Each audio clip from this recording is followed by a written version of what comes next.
Look at this face. Oh, wow! Wow! Now look at this face. There is exactly 6 seconds between these two frames. And in those 6 seconds, a 30-year-old empire didn't just crack, it evaporated. We all know what happened, but nearly 4 years later, almost nobody talks about why. See, the popular story is that Will Smith snapped, that he had a bad moment, but the truth is much darker. The truth is that Will Smith hasn't been a real person since 1989. He is a carefully constructed algorithm designed to be the most lovable human on Earth. And on March 27, 2022, the algorithm glitched. Today, we aren't just looking at the downfall of a celebrity, we are autopsying the implosion of one of the last true movie stars. To understand the end, we have to go back to the beginning, Philadelphia, 1980. Will Smith is 11 years old. His father, a strict, volatile man, tears down a brick wall in front of his shop and tells Will and his little brother to rebuild it. It's an impossible task for a child. It takes them a year and a half, every day after school, mixing concrete, hauling bricks. Will later said this moment defined his entire life. His father told him, "Don't think about the wall. There is no wall. There is only this brick. You lay this brick as perfectly as a brick can be laid." It sounds really inspirational, right? But there's a dark side. Will also grew up watching that same father beat his mother. He once described watching his mother spit blood after a punch and feeling frozen. He called himself a coward. He hated that coward. That was the only time in my life that I ever considered suicide, because it was all my failure in my mind. So, he made a decision. He would build a new wall, not made of bricks, but of charm. If he could make everyone laugh, if he could be the most charismatic person in the room, nobody would hit him. Nobody would hit anyone. He didn't become the Fresh Prince because he wanted to be famous. He became the Fresh Prince because he was terrified of being Will Smith. By 1989, the charm offensive was working. He was a rap superstar. He won the first ever Grammy for rap, and he was making millions.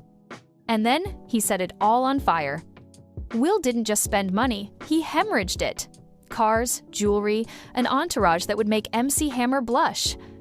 By 1990, the music charts had moved on, and Will was left holding a bill from the IRS for nearly $3 million. To put that in perspective, adjusted for inflation, that's about $6.5 million today. Agents seized his house, took his cars, and he was dead broke. Then, he gets a call from Quincy Jones, a party in Los Angeles. Quincy throws him a script for a TV pilot and says, "You have 10 minutes to prepare. You're auditioning in front of the head of NBC right now." Will, sweating, terrified, literally acting for his life, crushed it. The Fresh Prince of Bel-Air wasn't just a hit show, it was a government bailout for Will. For the first 3 seasons, the IRS garnished 70% of his paycheck. Think about that. The guy smiling on your TV screen every week, laughing, joking, doing the Carlton dance, was going home to an empty bank account. He was performing joy while drowning in debt. The mask was already being welded to his face. Once the debt was paid, Will didn't just want to be an actor, he wanted to be the winner of Hollywood. He literally turned stardom into a math problem. He sat down with his manager and studied the top 10 box office hits of all time. He looked for patterns. He found that the biggest hits always had 3 things. 1. Special effects. 2. Aliens or creatures. 3. A love story. So, what did he do?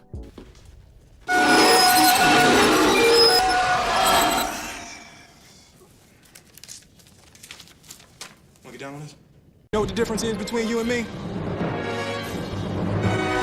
I make this look good. Ship all banged up? Who's the man? Huh? Who's the man? And what the hell is that smell? What the hell are you? No! No! No!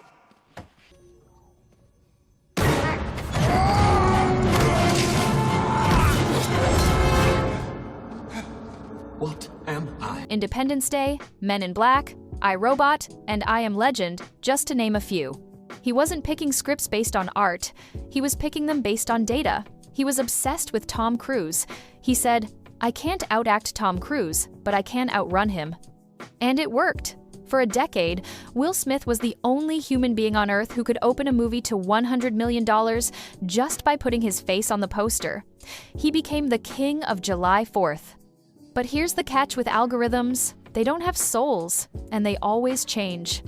By 2013, the formula was getting stale. He made After Earth with his son Jaden. It was a disaster. Critics shredded it, and audiences mocked it. Will called it the most painful failure of his career. Why? Not because the movie was bad, but because the math didn't work for the first time. The wall he built was missing a brick. Fast forward to 2020, the perfect family man image is starting to rot. He goes on Red Table Talk, his wife's show, and sits there while she explains she had an entanglement with a singer half his age. I got into a different kind of entanglement with August. An entanglement? Yes. Yes. A relationship? Yes, it was a relationship, absolutely. The internet didn't just roast him, they pitied him. The meme of Will looking teary-eyed became the defining image of his year. For a man whose entire existence was built on being the winner, being publicly pitied was a fate worse than death. The pressure cooker was whistling. He tried to pivot. He wrote a memoir about his trauma. He started oversharing on Instagram. He was desperate to control the narrative again. "Look, I'm vulnerable. I'm real." But he wasn't real. He was still performing realness. Which brings us back to March 2022 at the Oscars. Chris Rock tells the G.I. Jane joke. Watch the tape again. Will laughs. A genuine, I am playing the part of the good sport laugh. Then he looks at Jada. She rolls her eyes and she is hurt. In that nanosecond, the 11-year-old boy who couldn't protect his mother from his father woke up. The algorithm crashed. He didn't slap Chris Rock because of a haircut joke. He slapped Chris Rock because he was trying to kill the coward inside him. He was trying to prove to Jada, to the world, to his dead father, that he was a protector. But the irony? In trying to kill the coward, he became the bully. So, where are we now? December 2025. The apology tour was a disaster. The spiritual journey in India felt staged. Sure, Bad Boys Ride or Die in 2024 made money, but that's because we love Mike Lowrey. No one is really showing up just to see Will anymore. And the proof is in the music. In early 2025, Will released his comeback album called Based on a True Story. He treated it like the second coming. He had features, big budget videos, a Matrix-themed promo. The result? It didn't even crack the Billboard 200. In the UK, it sold 268 copies in its first week. 268 copies. I don't even count that as sales. That's friends and family trying to be polite. For the man who once sold 10 million albums, that isn't a flop. That is a message. The world is saying, we don't believe you anymore. His song, You Can Make It at the BET Awards, was meant to be inspirational. Instead, it felt like a billionaire lecturing us on resilience from inside his mansion. The only thing that performance inspired was the skip button.